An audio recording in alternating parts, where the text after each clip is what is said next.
Hello, church. Today I want to share a verse that stand out to me, and I'm going to tell you why. This is from Matthew chapter 5, verse 16, and it says, "In the same way, let your good deeds shine out for all to see, so that everyone will praise your heavenly Father."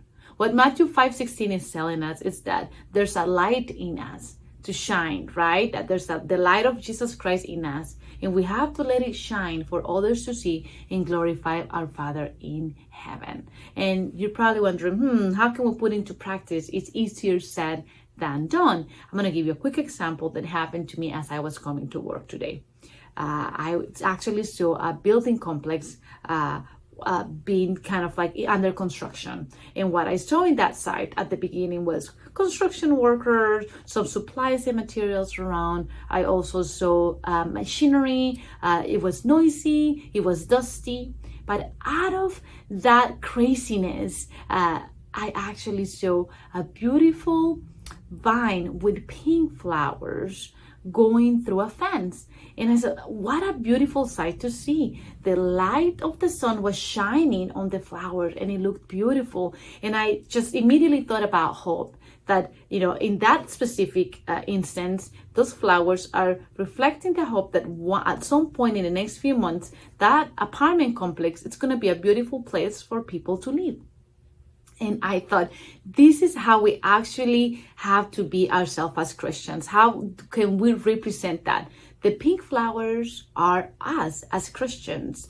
The building complex and the dirtiness and the busyness is the world that we live in. It gets crazy sometimes. We get busy with the world and what the world has to offer to us, right? Sometimes we find darkness and it can be dirty sometimes.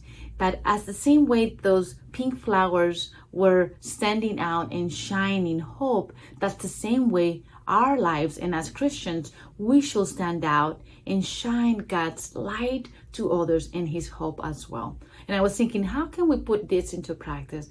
Well, there's 3 ways how we can do it. We can have meaningful conversations, intentional conversations with people that we see around. We can actually invite people to things that we have, maybe in our church, maybe invite people to our homes to eat with us, do life together. And 3, we can serve people. We can ask them, how can I, pray for you? How can I help you in these difficult times? How can I be a support for whatever situation you're going through? So 3 things, and it's having intentional conversations, that how we can shine God's light to others, inviting them to our church. Right now we have life groups that are about to start or starting actually. And if you can invite them and you can join them, that will be great. And the last one is just remember that serving, right? Serving others is another great opportunity.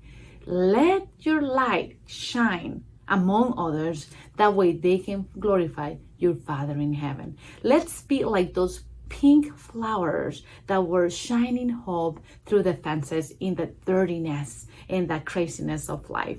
Let's be God's vessels in this world to shine his light. Until next time, bye-bye, church.